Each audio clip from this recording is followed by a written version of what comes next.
Hey everybody, welcome to Coffee Plus Mochi. I'm Christy. And I'm Maddie. We're your favorite sisters-in-law. Each week we introduce you and each other to new things we love and bond over the internet. How's your week, Maddie? It's been good. Okay, I watched Love is Blind. I'm almost done with season 2. You're welcome. I am so excited. Oh, okay, wait. So that means which collection? The American or Yeah, I did America first, figured I'd get them out of the way and then I can move on to the rest. okay. I am okay with just talking about Love is Blind, but I know we will probably want to talk about other things. So just give me like a quick snippet, like what do you think?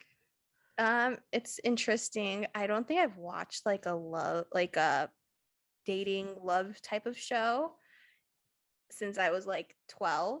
So it's weird to like see that again, but it's different, of course. Um, in the first season, of course I really like this one couple, but then they like broke up. Oh, it's the one that ended up the marriage. He said no, and then they got back together and they were dating and stuff. And then he brought that girl. Oh, Gigi. Wait, what was her name? It's been a minute since I watched it, I don't but she's like remember. the Instagrammer. She's an influencer, right? Honestly, I didn't really pay attention to like their career stuff. I was just mostly like watching it for the drama stuff. That was a huge thing. I liked them originally, but that was an issue. But honestly, season 1 was like okay, but season 2 was like I'm still watching it, but I just hate Shane so Oh much. my gosh. I just hated his like attitude towards the girls. It was just so I feel like he was gaslighting them a lot. Really? I felt that a lot. Didn't you or no? Am I I felt like wrong? he was a goofball. I feel like he was really immature. But I didn't his laugh. I remember I everybody was hated like, that. they knew exactly who he was the minute they walked into the room. And he was like, "Oh, that's really cool. It's like everybody just knows my voice." It's like, bro, because you You sound have the like worst voice. yeah. I remember Justin was like, he's literally Gary Busey. Like just he has that like goofy look. Like I don't want to talk about his looks, but yeah, he's just like a goofball. I guess the part that really annoyed me because I've been watching it like a lot today. Mhm. Okay, I started season 2 today and I'm on like episode 7. So I spent the full day Oh my watching god, it. it's like yeah, once you're in, you get sucked. It happens so fast, right? Everything just is like it's like a whirlwind. But for me, the part that was annoying was that like I think I can't remember the other girl's name, but Natalie, she was just trying to talk with him. She's like, "Hey, you're saying these things to me, but like, this other girl is making it sound like we're not like actually a thing and that you don't care about me."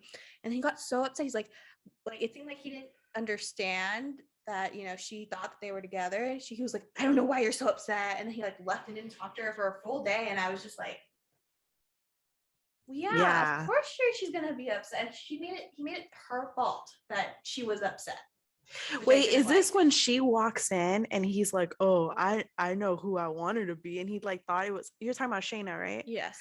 Yeah, No, and he when he thought it was Shayna, when he yeah. thought it was Shayna, that was the worst moment. I was like holding my face the entire time, like I can't believe this is happening. This is like that's the worst thing. Is it was just confirmation for her that she wasn't the only one he was interested in. Yeah.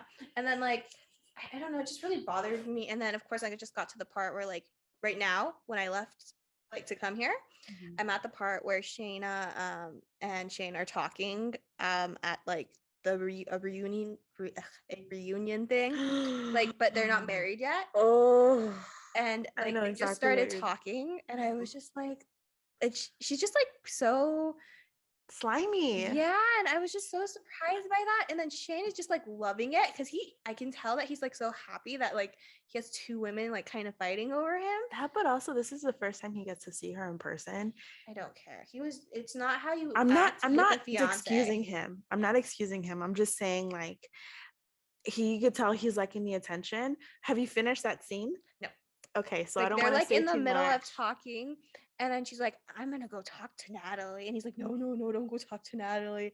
And I'm just like, are Honestly, you when you finish the serious? scene, you might feel a little bit different. I'm just gonna leave it like that. But But I will say this season is kind of a roller coaster. If anyone has seen Love is Blind or like literally this like a couple weekends ago when the finale dropped, it was all over. Please don't look anything up if you don't want Actually, I anything spoiled. did. You did, so you know exactly who ends up with who. No, I don't. Okay. But I did see, like, I typed in Love is Blind Shane to see what people were saying. Everyone hates Shane. So I felt like more okay with hating Validated. him. Yeah, no, totally. He's kind of a That's all I checked. So that's all I know. okay. So I won't say anything. It's so Thank funny you. because literally a couple episodes ago, episode 6, we had like a whole spoiler discussion about this.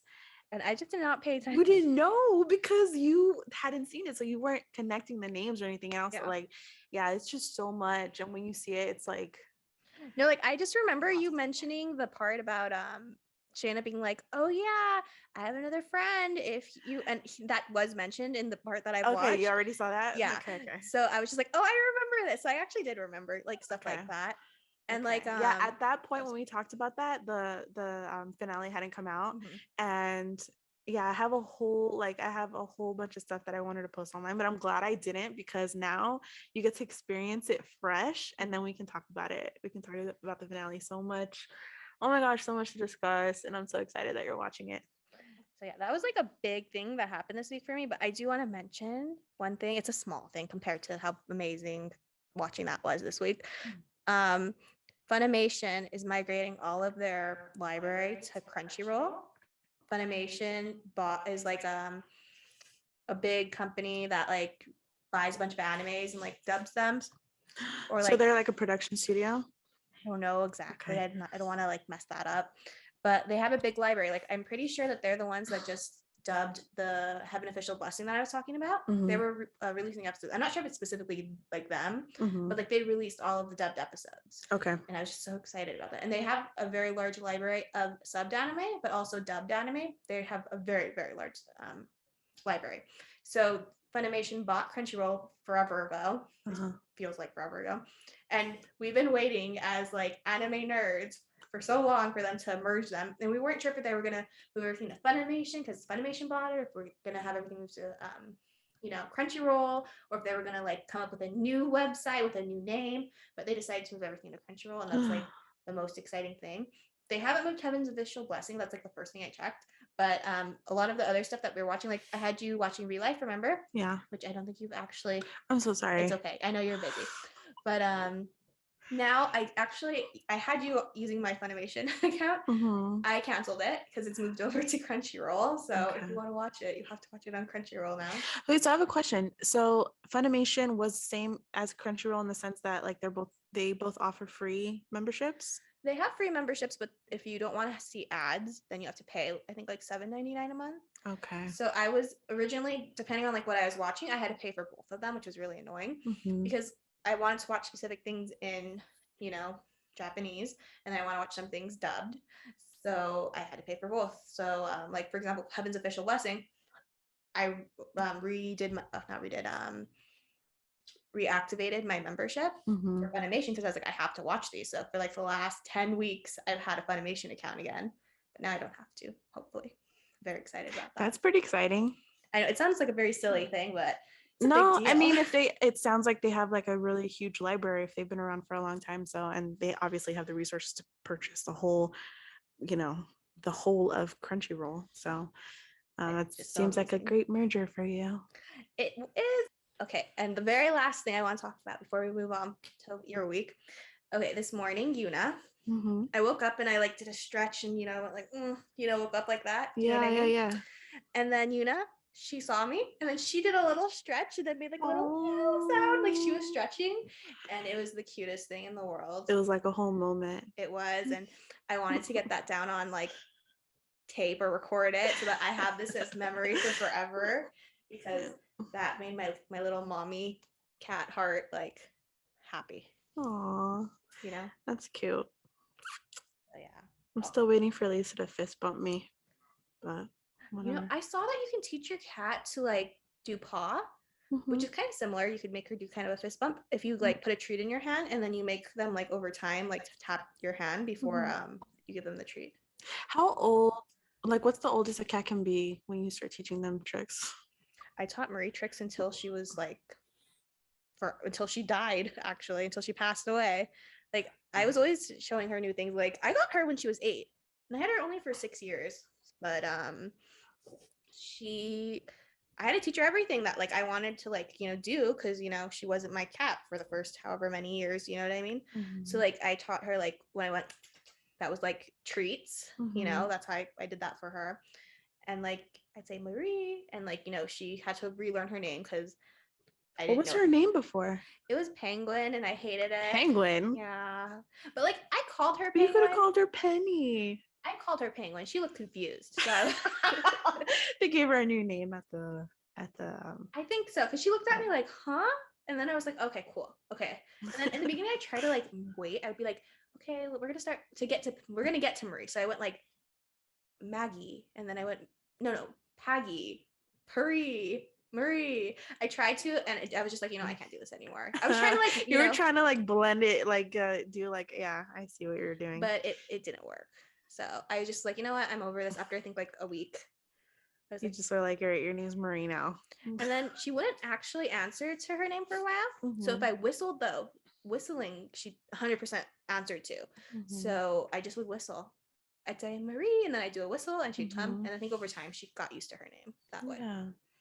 But yeah, I don't think it's ever too old, because yeah, she was 8 and she was still learning stuff. Like I taught her so much with treats too. Oh my gosh, she was a very food motivated cat. So would you teach Yuna how to use the toilet?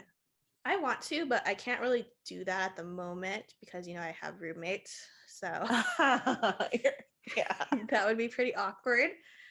Someone goes in and then they're like, oh, sorry, excuse me. Oh. Yeah, so that's definitely not doable. She's in the middle of something. But maybe later when I don't have roommates, that would be a good thing. Because then I wouldn't have to clean a litter box, which would be amazing. Yeah. But yeah, okay. That was it for my week. How was your week? It was good. I watched a few shows that I don't know if you've ever heard of. Pam and Tommy. Have you heard of that one Nope. yet? Okay, so you know Pamela Anderson? Yeah. Tommy Lee. Right. So Pamela Anderson and Tommy Lee, back in the 90s, they were like this celebrity couple. I'm so sorry. I don't know them. Your face is just so confused. Like, who are these people?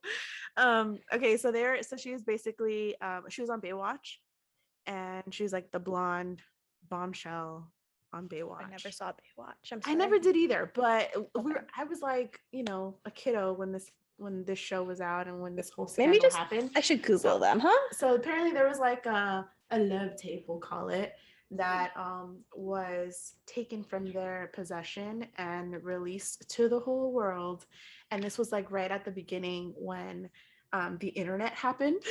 So like it's interesting. The story is really interesting because I had never heard of it, because I knew about the tape, but because we were so little, I didn't know the details of it. And just seeing the way that she handled it, she's such a boss.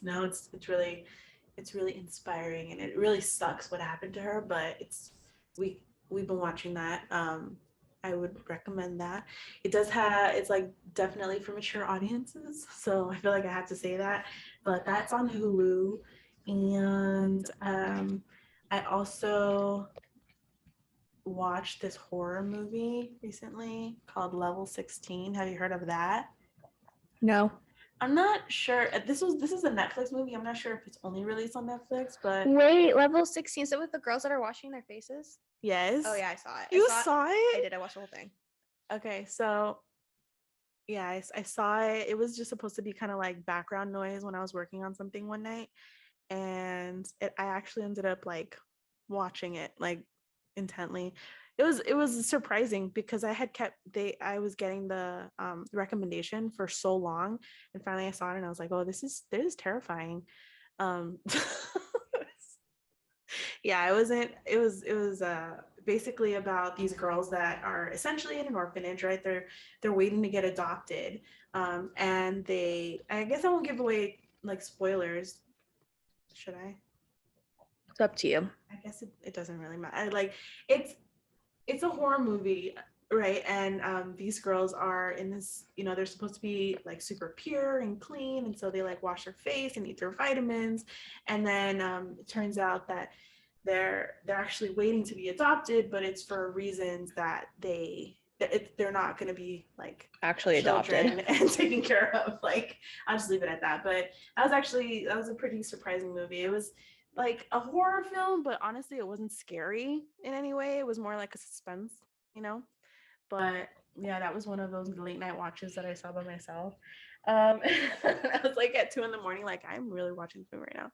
I But saw it on TikTok. oh, you did. So you saw it in pieces.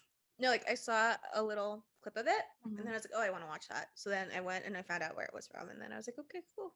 Oh, okay.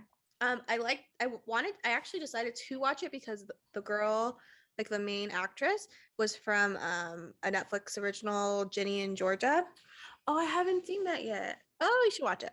You know, it's interesting because I was like, it gave me very much B movie vibes. Yeah, Like, yeah. but she was great. The main actress, like, she was really good. So I think that's what kept me watching because I was like, oh wow, like her emotions were on point. Like her performance was really good.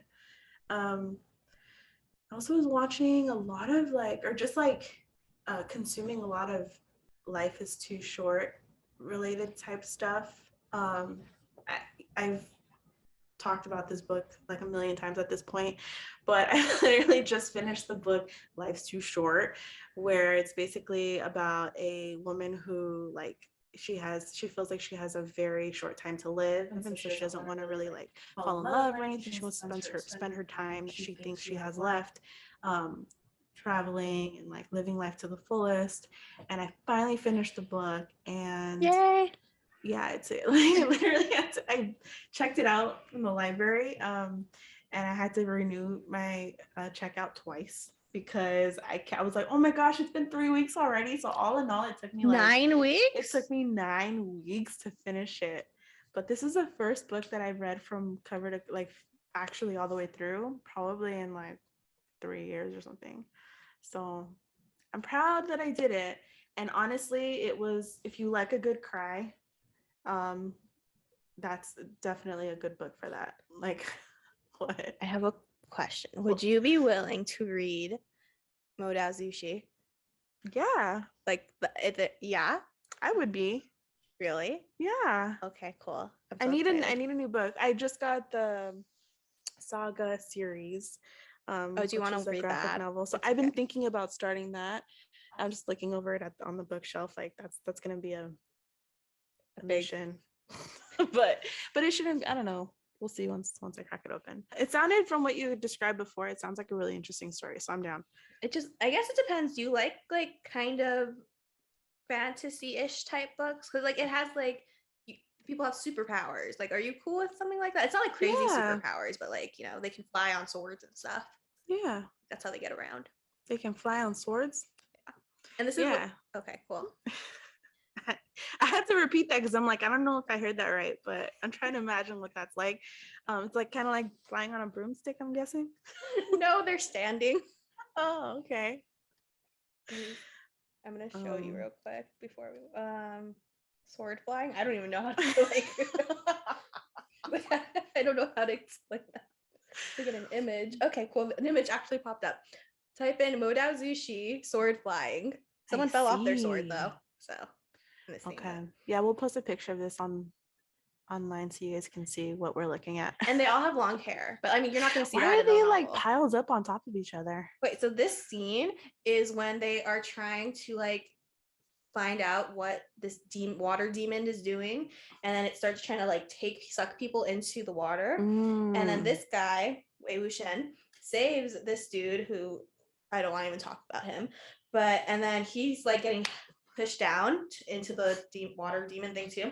So then Lan Wangji like saves them both because he's bad. I don't want to say the bad word, but he's awesome. All right. Okay. Sorry, I am so like passionate about this.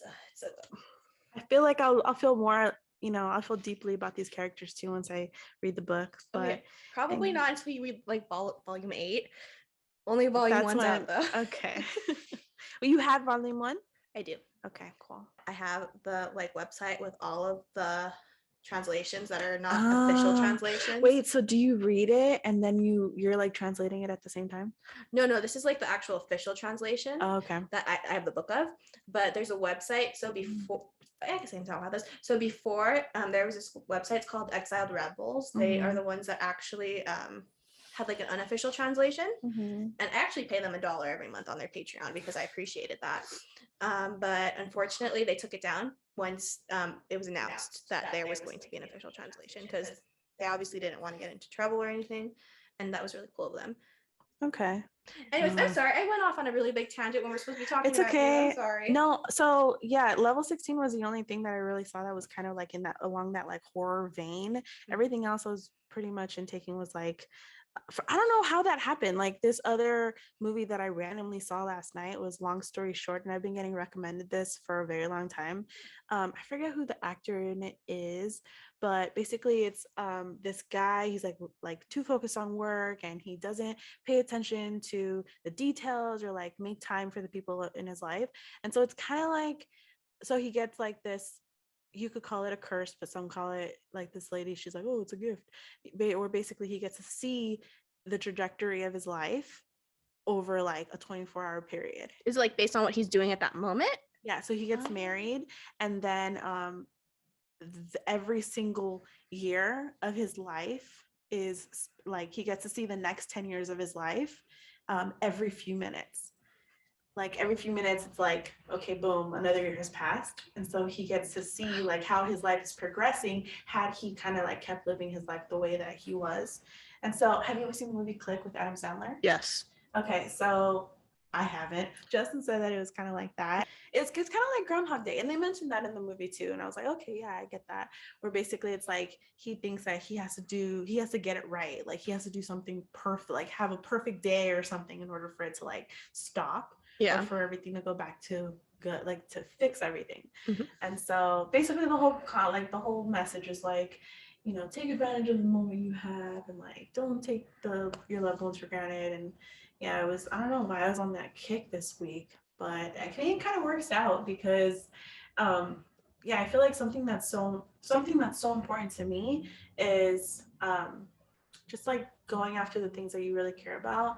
And I think that I like waited a long time in my life to do that. And that was like one of the reasons that I wanted to start this with you, right, is because we were like talking about this for such a long time. And then I was like, we both came to that conclusion, like, let's just do it. Let's just, you know, finally start this. But yeah, and so I think it was like the perfect precursor to our episode, because this week we're going to be talking about in you know, in light of the fact that this is Women's History Month. This week we're going to be sharing a story about a woman who pretty much has like the most epic passion project of all time, right? Like there are a lot of people in history that have had like these amazing ideas and just these awesome inventions and things, but this is a woman who I think did something really, really important to her, and maybe it changed over time and like how it was received. But I just wanted to talk about this because she, for her time, I think she was really ahead of her time in the sense of like women achieving things that they really cared about, that they just were interested in, you know? I don't know, let's get into it. Yeah, I want to hear about this woman. Okay, so I didn't tell you who I was going to be talking about. No. I know we talked about we wanted to speak about somebody, and just like kind of do a little bit of research. And you know, this specific story, I got my sources from Washington City Paper, womenshistory.org, Smithsonian Magazine, the U.S. Patent and Trademark Office, and also landlordsgame.info. So Elizabeth Lizzie Maggie's story begins in 1866, rural Illinois. Her father was a feminist in both his work life and his personal life, and passed his progressive ideology on to Elizabeth. You'll better understand the significance of her upbringing a bit later, but just know that she was truly ahead of her time, like thanks to her dad. Before her 20th birthday, she went off to work as a stenographer and typist at the Dead Letter Office, which I actually had never heard about. Have you heard of the Dead Letter Office? No, I was actually going to ask, what's a stenographer? I'm sorry, maybe I'm dumb. A stenographer, you know, it's funny because I wasn't exactly sure about that either, and I did not look that up. But I know that she was also a typist there, so I know that she was uh, in charge of typing things. I don't know. A stenographer is a person trained to type or write in shorthand methods. Oh, okay. Oh, so it's like the people that So like a recorder. it's like the people at the court, Yeah. right? Yeah. Okay. Okay. Interesting. So Sorry. that's interesting. So apparently the dead letter office was a mail sorting office where mostly women would sort through mystery mail and get it rerouted to where it needed to go. At the time, the Civil War was happening, so there was a lack of males in the workforce, and that's why this office was mostly run by women, along with a lot of other industries at the time. So just a small tidbit. She was, starting her career or starting to work, and she was completely surrounded by women. So I'm sure that kind of also helped frame her mindset about the possibilities in life, right? Yeah. So when Elizabeth was 26, she received her Inventor Badge when she patented an improvement to the typewriter. So I looked up the patent, and it's basically a complete foreign language to me, but Mary Pilon explains it as basically allowing more type on a single page. So she just made it a lot easier for the page to roll through the typewriter, which is interesting. And this patent would be a huge deal now. So imagine how nuts it was at the time when women were credited less than 1% of all patents. Wow. Trailblazer, right? You know what? The job I had when I was in college, in the office, we had a typewriter. So I'm just like, wow, that's really cool, because we'd actually have to use the typewriter to write stuff for checks. So you just saying that, I'm like, oh, wow, that's amazing, amazing, because that wasn't too long ago, right? That was what, 5 years ago or something? Probably 7 now. Yeah, we used to use a typewriter when I was growing up. We didn't have a computer that could actually print stuff. So if I had to type something for school, we were sitting at the kitchen table with a typewriter. Mom had a typewriter. That's pretty cool. Yeah. Sorry, just you saying that, I'm like, I've actually used a typewriter, so that's actually really cool. Yeah. So all in all, Elizabeth basically invented the term multi-hyphenate. For the next 20 years, she would work as a writer of short stories and poems. She was a comedian. She was a stage actress. She would create as a development and product designer. She was an engineer, and she even did a small stint as a news reporter. So she hustled. Yeah. Very impressive. When I was reading this, I was like, she's basically Jared Leto of the 1800s. Do you know who Jared Leto is? No, I don't. But I just thought I should laugh. Like, I've heard his name before. I just don't know who he is. You know 30 Seconds to Mars?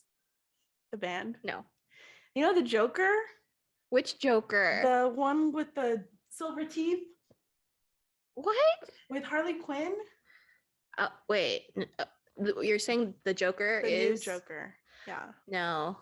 I didn't ever watch those because I heard they weren't that amazing, but I'm sorry. It's okay. It's okay. We're moving on. It's okay, yeah. Okay. So remember I was talking about Elizabeth's progressive feminist dad? Mm-hmm. Well, he was also an economist and introduced Elizabeth to the concept of Georgism, which stemmed from a book called Progress and Poverty. It was written by Henry George. Georgism was also known as the single tax movement, which believed that individuals should own 100% of what they made or created, but that everything found in nature, particularly land, should belong to everybody. Henry George essentially believed that landlords were parasites and that people should not be taxed for their wages, but instead owners of land should be expected to pay for government and social welfare with the huge profits they made from collecting rent. Which is interesting. It's an interesting, I've never heard of that concept. No, yeah, that's interesting. But it makes sense. I'm kind of a believer. So Elizabeth became an activist for this belief system early on in her life because she was introduced to it by her dad, right? And in her late 30s, she invented a game that she hoped would help people to grasp the concept. Is it Monopoly? This is what her passion project was. It's not Monopoly, right? This game was called the Landlord's game. Okay. And allowed players to choose one of two methods of play. One method was called prosperity, where all players were rewarded when wealth was created. The other method would encourage players to buy as much land and to beat the competition. This method was called Monopoly. No! I'm so sorry. It's okay. I'm surprised that you guessed it, but I guess it kind of makes sense. Yeah, it's like, yeah. And in 1902, there was an issue of the Single Tax Review where she wrote about her game. She says, it's a practical demonstration of the present system of land grabbing with all its usual outcomes and consequences. It might well have been called the game of life, as it contains all the elements of success and failure in the real world. And the object is the same as the human race in general seems to have, the accumulation of wealth. Right? Yeah. In 1903, she patented the game. And 3 years later, she wanted to start distributing the game and created Economic Game Company with fellow Georgists. So you can add entrepreneur and CEO to her titles, right? But the game was already pretty popular on the streets before it was even published. People were hearing about it and creating their own versions that were played at work, home, and everywhere. Although it had a purpose, people played it how they wanted, and this was how Charles Darrow came to learn about the game. But before we get to him, let's go back to Elizabeth Magie, the development designer. So in 1910, she owned a game company called Economic Game Company and entered into a deal with Parker Brothers to create a game called Mock Trial. According to an original Parker Brothers ad for the game, Mock Trial is full of ludicrous fun, merriment, and joy, and will put a room full of players in a continuous state of laughter, which is very, very different from her board game concept. Because obviously, Landlord's game is super serious, right? It's like there's like a point to it. Yeah. But it was their introduction to her as a game designer, right? Like this was the first time they were working with her, they were meeting her, they knew her name. So around this time, this company based in Scotland totally knocked off her game, the Landlord's game. This company was called the Newbie Game Company, and they made some revisions, but pretty much kept the concept the same. My understanding is she was not aware of this because it was released in Scotland, but it wouldn't be the last time her idea was repurposed, obviously, right? Shortly after, she gets married. She's 44 now, presumably lives in bliss for 20 years, and then her patent expires. So she submits a patent for the revised version of the game in 1924. It's essentially the same, but it has some updates, and she hopes that she can kind of get back some of the control she's lost over time. Keep in mind that in the 20-something years since she originally published her board game, people have made copies for private use and have even revised the game to make it more personal for themselves.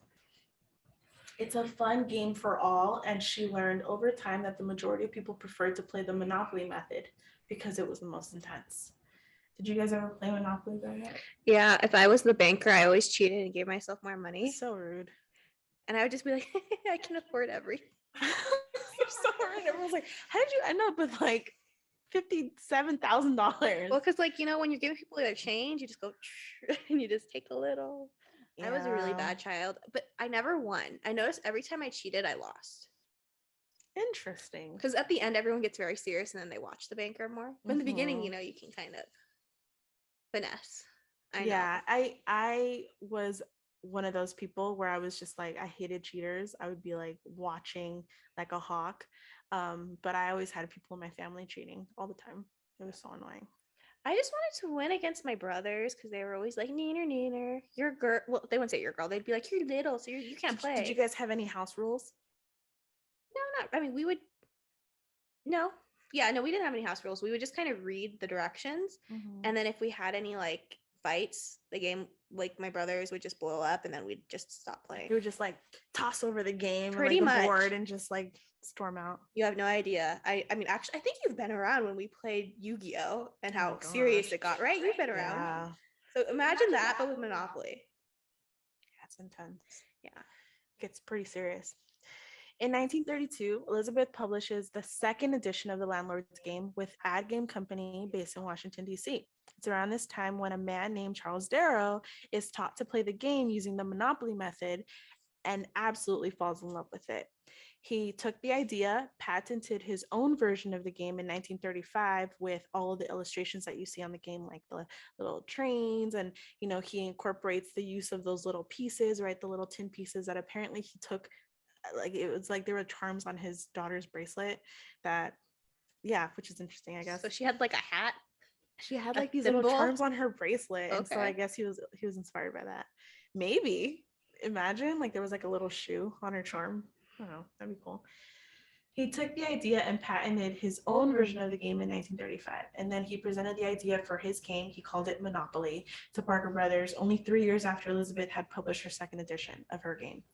Parker Brothers would eventually go on to release super popular games like Scrabble, Risk, Clue, and more. But at the time, they had one bestseller, which was a card game. It was like literally a non-denominational playing card deck called Rook, where basically like they took the ace, the queen, the king, and they replaced them with numbers. That's it. Okay. Yeah.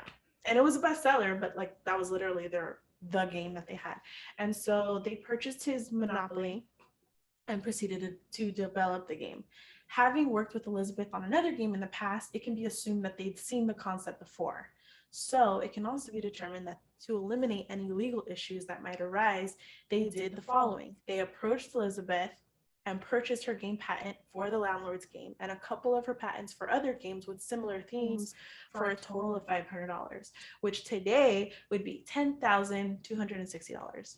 I would not have agreed. She was stoked. She was super happy, but that's why I'm sure she had no idea what their intentions were behind the purchase. I'm sure she thought, oh, this game's going to be developed now by them. But that didn't happen. Monopoly ended up being a game that we're all very familiar with. I don't think I have to explain what it is, so I won't. But some of the major differences between the original and the final Monopoly we all know and love is in the language. For example, the Ghost space, what many of us know as the Redeemer space, or where you collect a small sum that sometimes brings you back into the game long enough to turn and look around, right? Yeah. That space originally had the picture of a globe with the words, labor upon Mother Earth produces wages. So you would still get $100. It's a little lengthy the message, right? But you'd still get your $100 for passing go. But the concept behind this was that you should be aware that nothing is truly free and there's a bigger price to pay for passing go. So they literally just like took out the whole meaning of it. Yeah, they like, just of everything. simplified it, and it ended up, celebrating this capitalistic thought process or idea. Yeah, because to me, when you play, the whole point is just to get super rich and Exactly. like out maneuver everyone else, right? That's pretty much the whole game. Because you just pretty much play until everyone else is broke, like goes broke, right? That's the whole point. Yeah. And apparently she did it because she was just super anti Rockefeller and Carnegie, right? Andrew Carnegie. And they were just like these huge billionaire, whatever. I don't know at the time if there was a billionaire. But they were just like these huge, they owned everything. And so she wanted to show how that's bad. Like this is how you create a 1% versus a 99. And people loved it.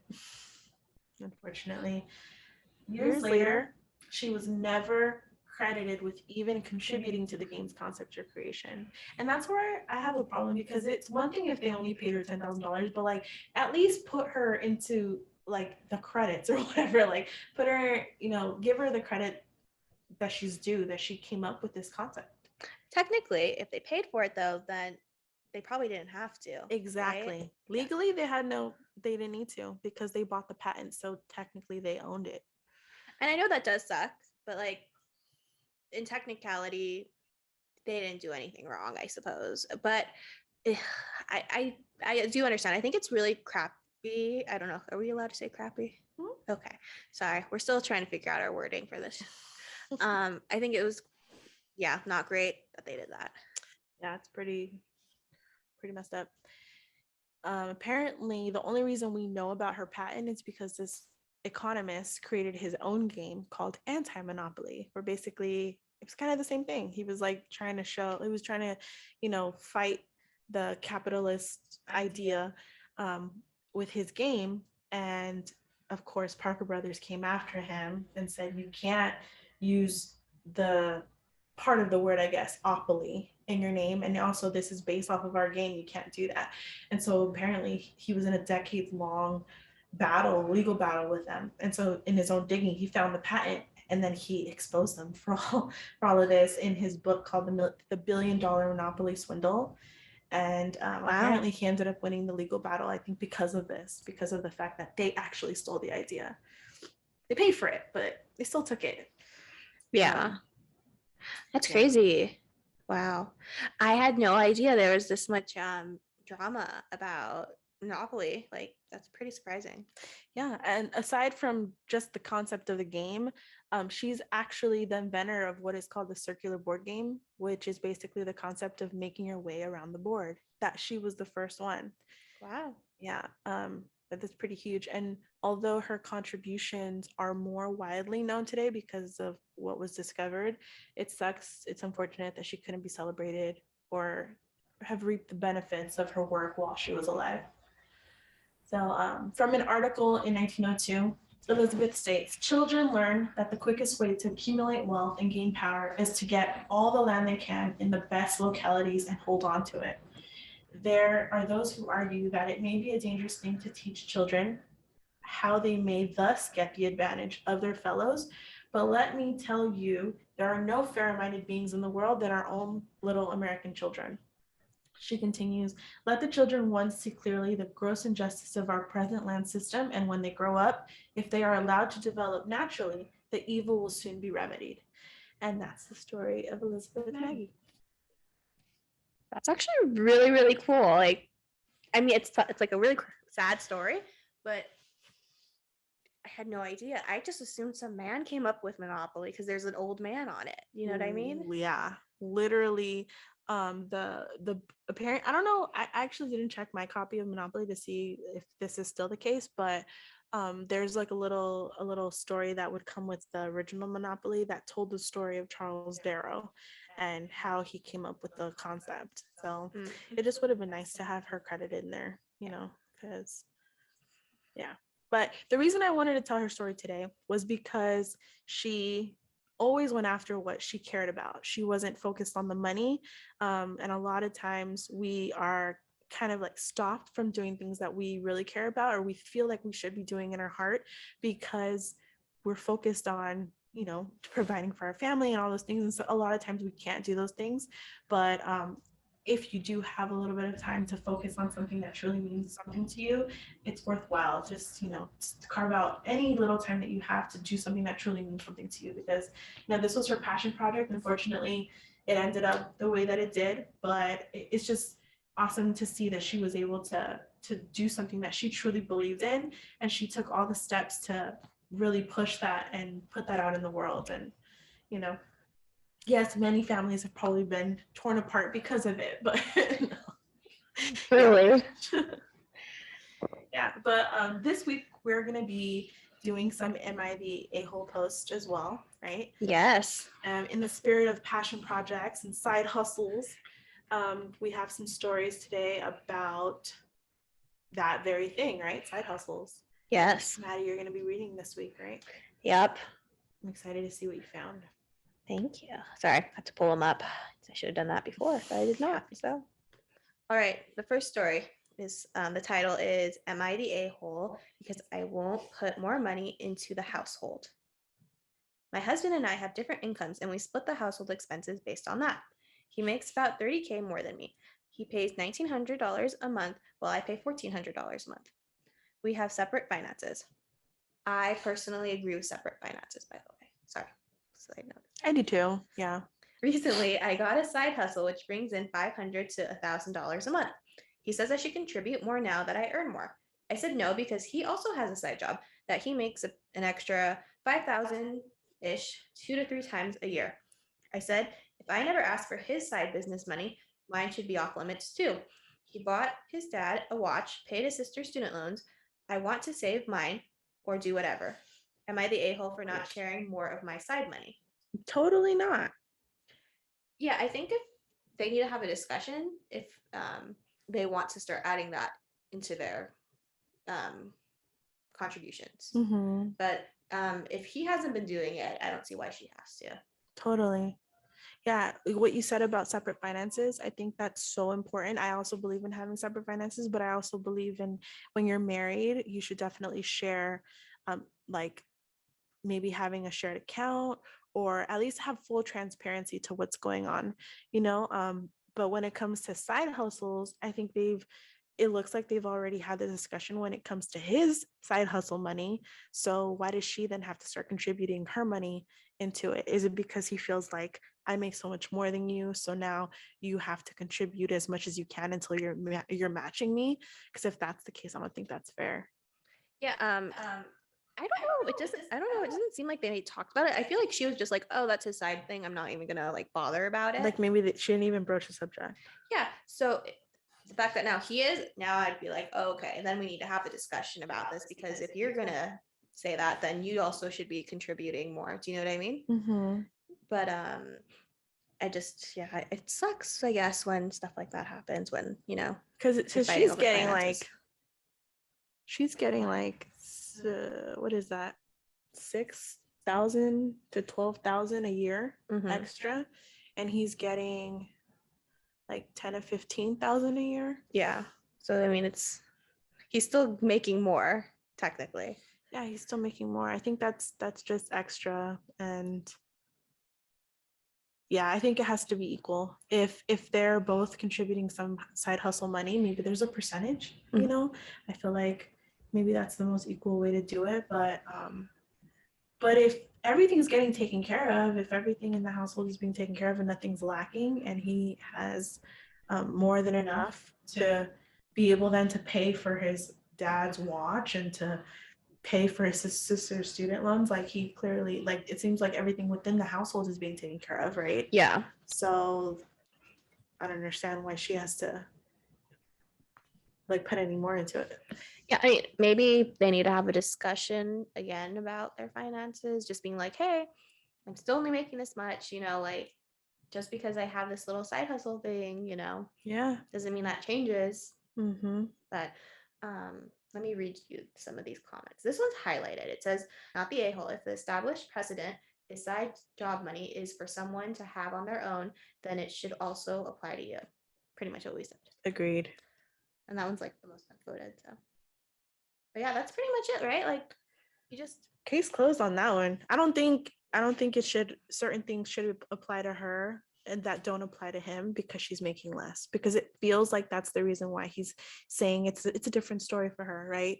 He gets to keep his money and use it however he needs to, because what he's choosing to pay for with it is worthy of him keeping it. Yeah. Whatever she chooses to do with her money is also worthy. It's like, just because she's not paying for someone's student loans doesn't mean that she shouldn't get to decide what she does with it. I agree. All right, then I guess we both agree Yeah. that she's not the a-hole. And he is. Yeah, I think like that's the whole point of side hustles, right? Like the whole point is that you're doing this for some quick extra money, or sometimes it is something that you're trying to build up on the side. And so, if that money is all getting taken away and put back into, The if side it's all hustle. being, yeah, well, like sometimes exactly, you're investing back into your hustle so that you can eventually make that your main hustle, right? Exactly. But if she's not getting to use that how she deems necessary, then one, she's not able to grow that side hustle into anything bigger, and two, she's not able to reap the benefits of it, so she might not feel the satisfaction of it quite as much. Yeah, I agree 100%. So please do not listen to him. Please keep your money if you're out there and you're listening to us. Yeah, I'm that much happier that they have separate finances. Yeah. But I think like what we said, it would be cool if they had a joint account for bills and stuff like that. And then if they wanted to have like a separate savings that they can then contribute to from their side hustle money, then I think that'd be cool too. But nah, girl, keep your money. Yes, please. All right, let's move on to the next one. The title is, Am I the a-hole for hiding my side hustle from my parents? I'm a 14-year-old female, a voice actor. Not a big time one, but I do pretty well. I've been doing it for about a year. It was pretty easy to get into. I did unpaid projects for a while, but it helped me build up my reputation and a portfolio. I watched a couple YouTube videos on voice manipulation and auditioned for maybe 20 projects before I finally got one.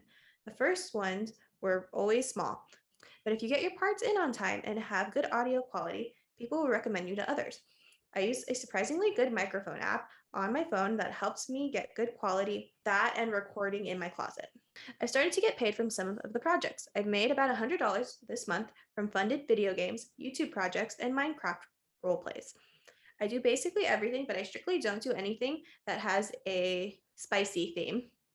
I go by a screen name. My parents helped me set up a PayPal, which you can do if parents sign on. And they noticed money coming into my account. They asked me where it was coming from, and I told them. They haven't spoken to me since, and I feel really bad about not telling them.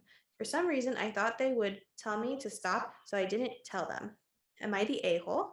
Okay, so after she said, am I the a-hole, there's some comments. I don't know if they're edits or not, but we're just going to read them. I started doing it for fun, but then I realized I could be making money. I have super conservative parents. I guess I didn't want them to make me stop because they thought that what I was doing was weird. I do Minecraft role plays, sim role plays, though those are usually unpaid. I do comic readings, video game audios, and mini animated series that are usually funded. I do everything except for Gacha Life role plays because those tend to be a community of small children, 8 to 11, but are hard to work with. I used to look on websites like CCC and YouTube for jobs, but eventually my name was passed around and I started getting offers. I don't understand why she thinks she's an a-hole. Because so clearly, yeah, I don't think she is. I what I'm getting is that she feels like she might be because she didn't tell her parents early enough. Yeah. They're not talking to her, so she's wondering why they're not talking to her, right? Yeah.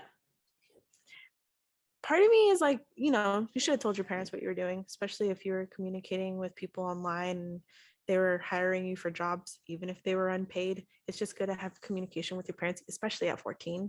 Are you like allowed to do jobs without your parents' consent at 14 though? Like, is that legal? It says, oh, I see what you're saying, because you usually have to have like a work permit or something like that. Yeah, she's only 14, so. I wonder how that works for online gigs, but apparently couldn't get a PayPal without a parent's permission. Yeah. And they helped her set it up, so I wonder why they thought she needed it. Maybe they should have asked. Well, maybe she was like, oh yeah, I'm thinking about doing this. Can I have this? And maybe they're thinking, okay, when she's ready, she'll like let us know. You know what I mean? It looks like they asked her where, once they saw the money coming in, they where's this money coming from? And she told them. Yeah. And so, yeah, maybe she didn't volunteer the information before, but they should have asked. Yeah, that would be something to ask, right? Like, if my kid was like, oh, can I have a PayPal account? I'm not just gonna be like, yeah, sure. Like, no problem. No, I'm gonna be like, oh, for what? Oh, I just want one. Why? Like, there's a conversation there. Yeah. Yeah, definitely. I just kind of worrying that these parents though would like get so angry about that. Like, I don't know why you wouldn't talk to your child. I feel like that's very not appropriate. Like she said that her parents are conservative, and I did grow up with a conservative parent who a lot of the way that we dealt with things was just like we didn't talk about things. So I kind of get that, but that's not right, because they're upset that she didn't come to them and tell them. We don't know, because she's not telling us their perspective. She's literally asking us, like, why are they not talking to me? So we don't know for sure, but I can only imagine that they're upset that she didn't tell them. But that's not how you deal with lack of communication, is like by encouraging or by also like reciprocating lack of communication, Yeah, I mean, you need to be like, hey, this was not okay. We need to talk about why you didn't tell us. Like, obviously, you need to tell us no matter what. And, communication is important with your kid. I mean, I don't have a kid, but I do think that that's something that I would want to make sure, my kids understood, right? Like that. Totally. Communication is very key for any relationship. I think out of all the stories we've talked about, it's always a communication issue when it comes to relationships. Communication. And so I've just learned that communication is just one of the most important things you have to have with people that you love, or anyone, like even work relationships. You need to have good communication with them, because things can get taken out of like context, even in that type of environment. Just clear communication with everybody. Completely. Yeah. I don't know why they didn't talk to her. They just iced her out. And that's obviously not helping. I want to hear some comments though. Yes. Okay. This person says, your parents are giving you the silent treatment over this? That's absurd. Solid, not the a-hole. All right. So clearly, what do you think? I feel like it's pretty clear she's not the a-hole. What do you I think it's clear. Yeah. Okay. Let's go to the next one then. All right. The next story. The title is, Am I the a-hole for telling my significant other her side hustle money isn't her do whatever you want money? Oh no. I feel like this is a reverse or like the opposite, the other side of the first story we just read. Yeah. Pretty Okay. excited about I'm this excited one. about this one. My sister, I don't know why I said that. My significant other goes to a formal job for a couple days a week, approximately 8 to 16 hours a week, but has a side hustle that she spends a lot of time on the days she doesn't work. The income from her formal job goes into a joint account, which is where all of my money goes as well. I receive a salary and work a minimum of 45 hours a week, and often sometimes end up working from home during my off time. Our total household income split is roughly 78 to 22, with the 78% coming from my income. Whoa. That's a lot. However, the side hustle money my significant other makes never sees our joint bank account. All of our bills are paid from our joint account. We have had situations in the past where she will make a large purchase with this money and justify it with, this is money from my side hustle. So it doesn't matter what she does with it because it's extra money. I don't have the same luxury to do something like this since 100% of my income goes to the joint account. In her defense, she does take care of some expenses with the side hustle money, but it mostly goes toward funding her side hustle and extracurricular activities. This is a very expensive activity coming up. Oh, sorry. There is a very expensive activity coming up for one of our kids that costs several thousands of dollars that I'm not 100% on board with. But she is saying that it's not a problem and that she's paying for it with her money. I told her that just because she makes this extra money doesn't mean that she should get to do whatever she wants with it without consulting me first, specifically for large purchases. My stance is that all money made in the household should be deposited in the joint account and made decisions together. She disagrees and sees this as her money that she can do whatever she wants with. Am I the a-hole for telling her her money should go into the joint account since all of mine does? This is a hard one because just like we talked about in the first story, I think that it's important for your side hustle to fund your side hustle and also for you to get to reap the benefits of the side hustle, right? In this instance, the split is Very very different. lopsided. Actually, what was the split in the first one? Was it, I think he made like 30,000 more than her or something like that, right? Yeah, something I don't remember actually, but I don't feel like it was that I don't think much. I don't think they gave us enough information about like how the split was. I just know that the rent was not significantly different. I think it was like 19 and 1400 or something like that. Okay. Yeah, so this one, a lot more money is coming from the OP, but they also have children. So I'm wondering, is she a stay-at-home mom where she's working part-time and then she has a side hustle? Because if she is, then I kind of feel like she's entitled to some side hustle money for herself. I agree. I feel like being a mom is another job. Totally. So If that's what I'm saying. So like that's why I'm having a hard time with this one. Because if she's not, and if she has a nanny that they're funding, if she has like, help around the house that is being funded with their joint account, then and she spends all of her time doing her part-time job but also her side hustle, then I consider the side hustle then is part of that part-time job. You know what I mean? Like it together they're making a full-time job. yeah. That's how I'm seeing it. So I'm really split on this one. The thing is, like, okay, I know that we can't specifically assume that she's a full-time mom, Yeah. but I'm just thinking about my mom when I was younger. Mhm. She was a full-time stay-at-home mom until I reached 6 years old and was in school. Mhm. And then she started going to school because she was like, okay, I want to like be able to contribute. Mhm. So I feel like maybe this is her like trying to contribute now that her kids are old enough. I know that's like a lot to like just assume that, but like, do you know what I mean? Maybe now she's like, okay, I have time to do stuff. I mean, I feel like her kid's probably a little bit older, but now she wants to contribute, and I don't know, I feel kind of, I guess I'm more on her side in a way. I feel like I need more information. Because also, I feel like it's weird that OP doesn't have personal spending money. That every single cent of OP's like earnings go straight into this joint account. They need to have separate accounts. Obviously, she has a side hustle. He should be using some of the money for her himself. But it looks like OP doesn't have that opportunity, right? Because 100% of the money that's being used is going straight into the household finances. Yeah, I'm actually really surprised about that. I just feel like if she's allowed, so to me, it seems like she has her own account. Yeah. So I don't get why he doesn't have his own account. I feel like maybe he needs to I set think some because boundaries. he's spending 100% of his money on household finances. I know, but then I just be like, you know what? You're gonna have to make up this 10%, I guess. I don't know. I mean, is that mean? I don't know what's going on in their life. Tell me know. more. Jeez. Just like, or maybe, you know, he has to figure out, they need to figure out something like, maybe like, you know, when he gets a raise, you know, like that raise money becomes his, like, you know, personal money. Yeah, OP is working 45 hours a week, like regularly. Yeah. And then works from home during the off time. So when OP is working from home, I can only assume that the wife is, or significant other, he doesn't say wife, significant other is taking care of the kids.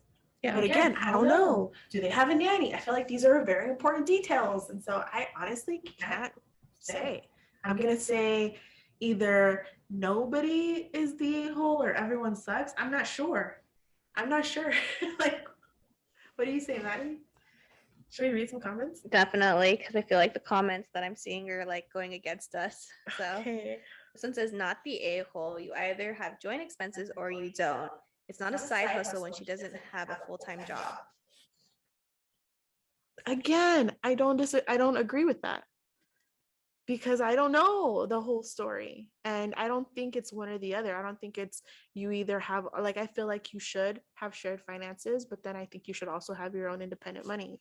I agree. Like 100%. I think that's the best way to do it. Yeah. Okay. And then there's this other comment. It says, not the a-hole. Your money is her money and her money is her money.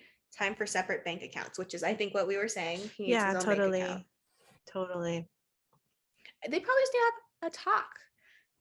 Oh my gosh. As I've said like 100 times. A revolutionary idea. Last one. There's this one other comment. Not the a-hole if you were both working full-time jobs and living comfortably on that. And then she got an additional job where she worked on weekends or something for the sole purpose of money, of fun money, then sure. But if she's just trying to get to a full-time job and you guys need the money, then no. I agree with that, but since you've made the point that what if she is taking care of the kids? I feel like watching children, I watch your daughter for a few hours and I am absolutely exhausted. So I feel like you sometimes do have to have more than one job, full-time job.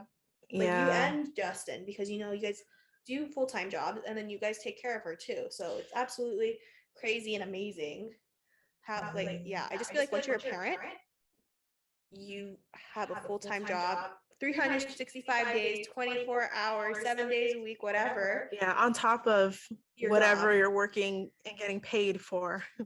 I mean, even my mom, I'm like fully grown, but like I talk to her all the time, I see her all the time. Like once you have kids, you have a full-time job forever. I mean, of course, she doesn't have to deal with me every second, but do you know what I mean? Like once you're a parent, you're always a parent. Sorry. Someone says, not the a-hole, 8 to 16 hours a week is barely even a job. This is not a side hustle. She's barely even working part-time unless she's a stay-at-home mom. And you didn't mention that she's doing all that work. If all your money is expected to be shared, all hers should be as well. I think agree. I think it's hard because like I want to assume that there is more to the story that we're not hearing. Yeah. But I guess if we're taking a story at face value, that she is only working part-time and that they have nannies and people to take care of, and the time that she's not spending working, she's either working on her side hustle or like it's free time, then then yeah. then yeah, totally. I agree that they're not the a-hole. But I feel like this one is still TBD. I agree. So for sure, we both agree it's TBD. Yeah. I don't think we've ever landed anywhere like No, this. we did last week with Justin, right? About something. I don't remember. About the mother-in-law? Yeah. But I think we were eventually swayed by the comments. Okay. Oh, we were like in the beginning, and then the comments were like, no. Yeah, Right? this one's hard. All right. So yeah, for sure, I would say this one is 100% a to be determined because it really just depends on the context. Right? Yeah, I feel like I should take this. Hmm. Oh. Okay. We have a comment from OP. He was responding to somebody's question. They're asking, does she take care of the kids and house in the hours she isn't at her main job? How long has she been making money in the side hustle? Have you ever sat down and discussed the responsibility of the bills? I really could not say without more information. OP goes, all three of our kids are in school currently. She's been making side hustle money for probably 3 to 4 years. It started as a hobby of hers, and we jointly decided to invest in the necessary equipment, but it exploded and she does really well with it. However, we never discussed the money from it because it originated as a hobby. Sounds like an MLM. Is that one of those scam things, MLMs? Yeah. They write, it sounds like you need to sit down and discuss the money right now. I think she has the right to spend it on your child, as there had been no discussion on this for all the years she has earned the money. Now, I do think you should discuss her combining her income and taking care of bills in the future. Yeah. That gives us a little bit more information, but he's still not addressing whether or not she's taking. I think she is when they're home. I think he's saying, well, the time that the kids are in school, you know, she's working on her side hustle. Yeah, which I think is fine. That's not that many. I mean, okay, that's from 8 a.m. That's 8 hours a day, right? Like school that long? Oh my gosh. Yeah. It's like 7.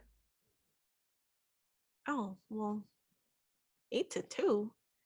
3. 8 Oh, to 9, 10, 11, 12, 1, 2, 3. that's 8. 7. You're right. Can't count. I was seeing your fingers and I was like, you're holding up 8 fingers. Sorry. It's been a long time since I've been in school, Maddie. I can't even imagine getting up at 8 o'clock and learning. That sounds like horror. Please don't make me. You're gonna have to make your kid do that. Okay, wait. Someone says, is it an MLM? And he goes, what's MLM? People keep saying that. And then someone explains what it is. Oh, for people that don't know, it's multi-level marketing, because this is like, what was it, Lululemon? Or basically it's like when you have to buy stuff in order to make money, quote unquote, and it's like a pyramid scheme. Pyramid scheme, that's what I was thinking. Okay. Yeah. And he goes, no, definitely not that. She makes crafts, lol. Oh. Okay, so she's on Etsy.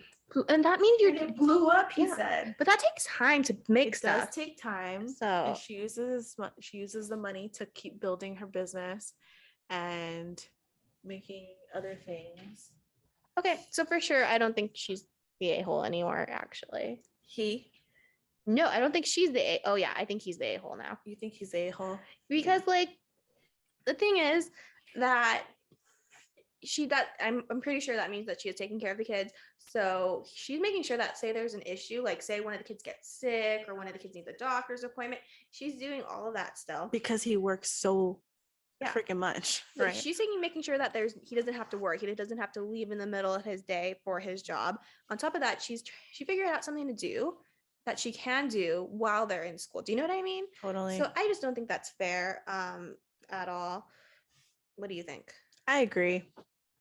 I have to go against the grain here and say I don't agree with they're actually the OP was decided as not the a-hole, but I think they need if OP wants her to contribute more to the bills, then I think they should have that discussion and say, okay, what's the percentage? Again, I always go back to percentages because I feel like this is easier over time to, not have to adjust and just be like, all right, you are spending this X amount of time on this. Yes, it's your free time. You're also, getting all the things. You're keeping the family together. You're keeping everything going. You're, like you said, taking them to doctor's appointments, whatever. I think like 10%, 15%, whatever you want it to be, decide on that, create a, have the joint account, but then have that replace whatever it is that you like, take that amount of money, whatever that is, and then save that for yourself. Yeah. And then maybe maybe OP's gonna feel a little bit like it's more balanced, because then they'll have a little bit of money, some fun money to go and spend on whatever. So this is what I think when you say the percentage thing, because I like to think about it that way.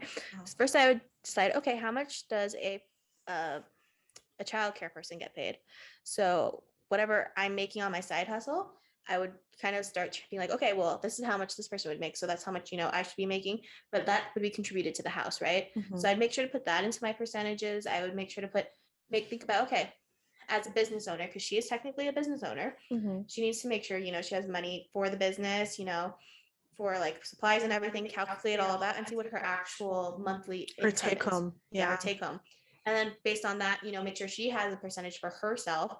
And then on top of then you can just be like, okay, maybe the rest can, go into the family. But I think she also should be able to consider staying home with the kids as part of her percentage in a way. Right. You know what I mean? For her to take home. Yeah. Because like that's a full-time, that is a full-time job. I don't care if the kids are not there. She's probably cleaning the house. She's probably, doing all the stuff to keep the household running. Right. I feel like that is a job. I know that some people are like, oh, that's not really a job, but that's 100% of a job, especially if she's already doing the side hustle. If you don't think it's a job, I invite you to try it and see if you feel the same once you've done that. Like you said, you took care of our kid for a few hours and you were like, make it stop. Like it's well, not that bad, but I was just like, it was actually worse when she was a baby, when she had just learned to walk.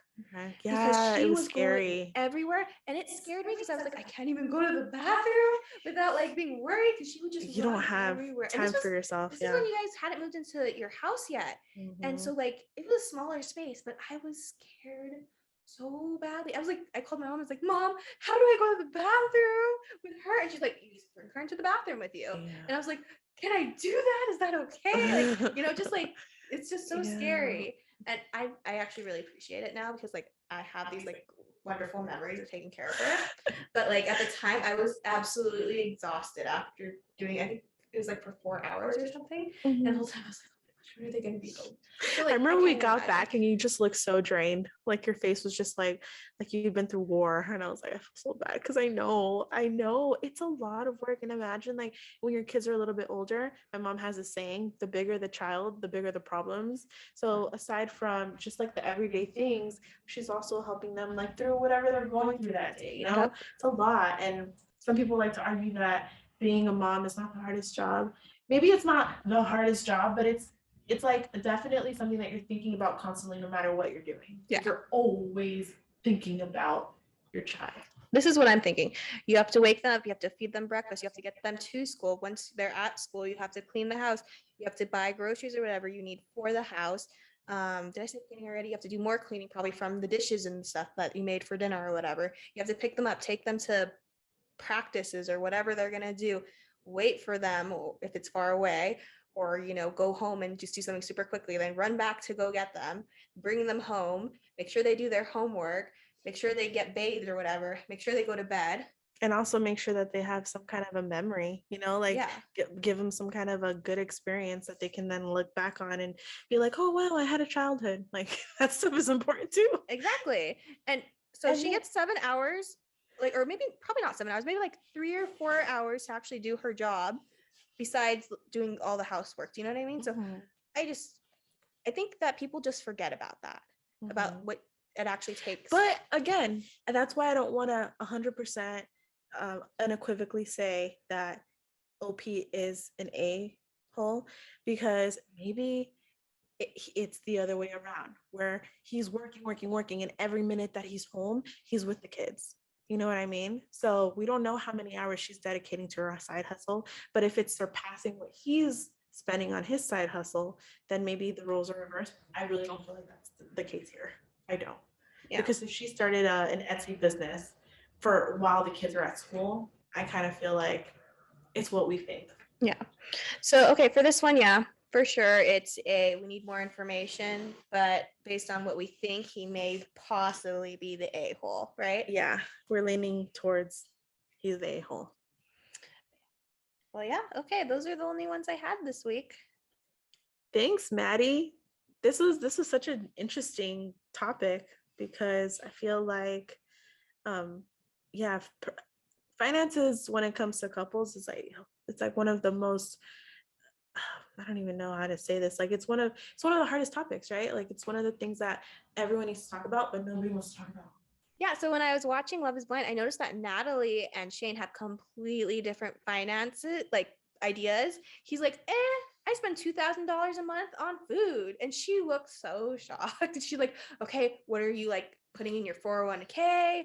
We need to be putting money into our joint account. We need to have think about our individual accounts. She said she was ready to buy a house. And he was just like, yeah. He's like, I oh, might I need to don't check have a that." 401k. Like, I don't, what did He he said say? he I don't didn't believe in one of yeah. those.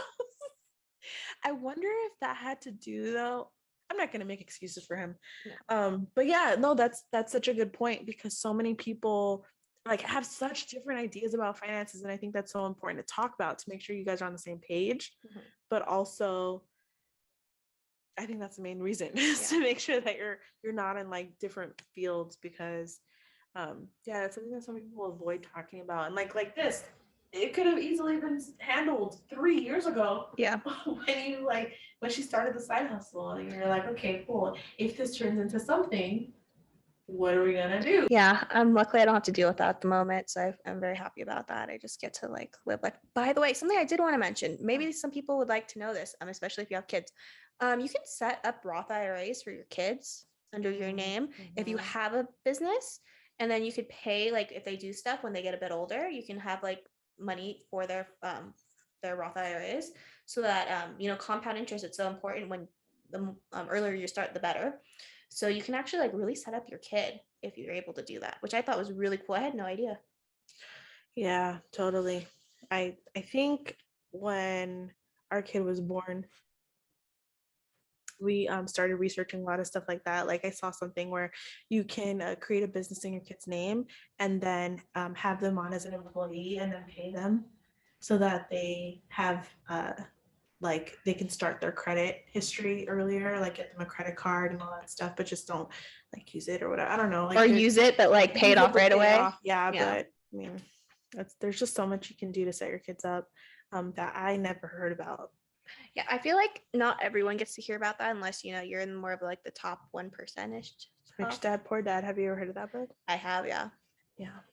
So it's just cool learning about these things, and but yeah, overall, yeah, it's a bit like of a diversion for us because we never really talk about finances. I think it's important to talk about though. So oh yeah, 100%. I love learning all of the stuff I learned on TikTok about credit card hacks and all that stuff. I think it's very interesting and cool. I love Ask Subby. He's a YouTuber. Like I learned a lot about credit cards from him. So I love it. We are at coffee+mochi. So make sure to reach out to us on Instagram. If you guys like this episode, please make sure to rate and follow us, turn on notifications, do all that stuff. We are excited to be bringing you new stories next week. And thanks for showing up for us this week. Yeah, thank you so much. Bye. Bye-bye. Christy, you really need some coffee. I need some coffee.